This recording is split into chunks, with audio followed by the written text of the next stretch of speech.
এই যে আমার দিদি তাড়াতাড়ি করে ডাকছে, বলে কি আয় তাড়াতাড়ি চল, যাবি না কালীবাড়ি? আমি তো ভুলেই গেছিলাম।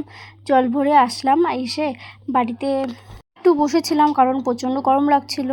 সেরকম রৌদ্র ছিল না, তাও গরমটা ছিল, তো তার জন্য বাড়িতে বসে একটু ভিডিও বানাচ্ছিলাম। যাই হোক, তো বারবার করে ডাকছে যাবি না চল।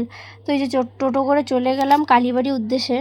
দিনটা তো ছিল রবিবার, তার জন্য আমাদের এখানে রবিবারে হাট বসে পুরো বাজার জুড়ে। তো এখানে এদিক দিয়ে আমরা যাচ্ছি সবাই করে টোটোতে। তো এদিকে হচ্ছে মাইক নিয়েও যাচ্ছিলো বাজনা। তো সবাই না তাকায় ছিল, আমরা যাচ্ছিলাম আর না সবাই তাকিয়েছিল, আমি না তাকায় তাকায় দেখছিলাম। সবাই সারা রাস্তায় যে শুনে আওয়াজ সেই তাকিয়েছিল। মন্দিরেও চলে আসলাম। এখন একটু দেরি করে আসছি বলে আমাদের জল ভরতে দেরি হয়েছিল, বৃষ্টি পড়ছিল তার জন্য মন্দিরও বন্ধ করে দিয়েছে। তো যাই হোক, ঠাকুরমশাই ছিল, সেই প্রসাদ খাওয়াচ্ছিল সোনামাটাকে। এই যে দেখো, মাটা ঘুমিয়ে পড়ছিল, একটু পরে উঠে গেছিলো। আর অনেক নিয়ম পালন করা হবে, তো এখানে ঠাকুরমশাই যত নিয়ম আছে করছে।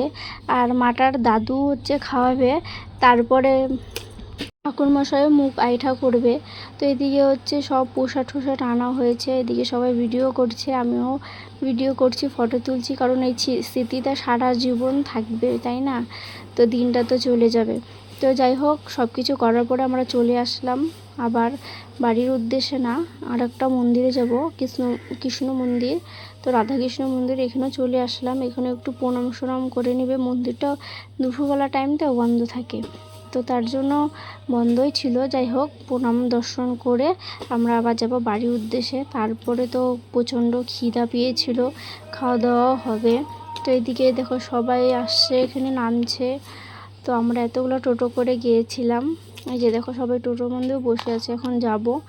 তো যেতে যেতে একটা কথা বলি তোমাদের সাথে, সবাই একটু প্রে করবে আমার বাবা যাতে সুস্থ হয়ে যায়, শ্বশুর বাবা। তোমাদের তো আগে ভিডিওতে বলেছিলাম, মনটা খুব খারাপই আছে এখনও।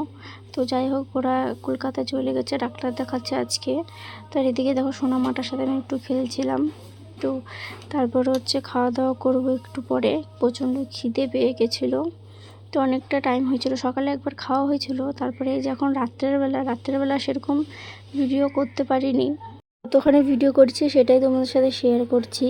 তো এই যে দেখো, তোমাদের দাদাভাই পরিবেশন করছে রেডি শেডি হয়ে। তো আমি দেখে অবাক, তো ডেকে বললাম কি করছো, কি ব্যাপার? তো হাসছিল, তো দেখালো মেয়েটাই করছি। তো যাই হোক, জানো আমার সামনে কেউ থাকলে ভয়েস ওভার না দিতে পারি না, একটু লজ্জা লাগে। তো বাড়িতে যখন কেউ থাকে না তখনই ভয়েস ওভার দিই। আর তোমাদের দাদাভাই এখনই চলে আসছিলো। আর এই যে দেখো ক্যামেরা কাকু আমার সাথে গল্প করছিল, ফেসবুকের কথা শেয়ার করছিলাম, আর এদিকে সবাই খাচ্ছিল। তো রাত 12:30টার দিকেই খেয়েছিলাম, এই যে এখন খেতে বসবো। তো বাই বাই সবাইকে, আমি খেতে থাকি, পরের ভিডিও আসবে।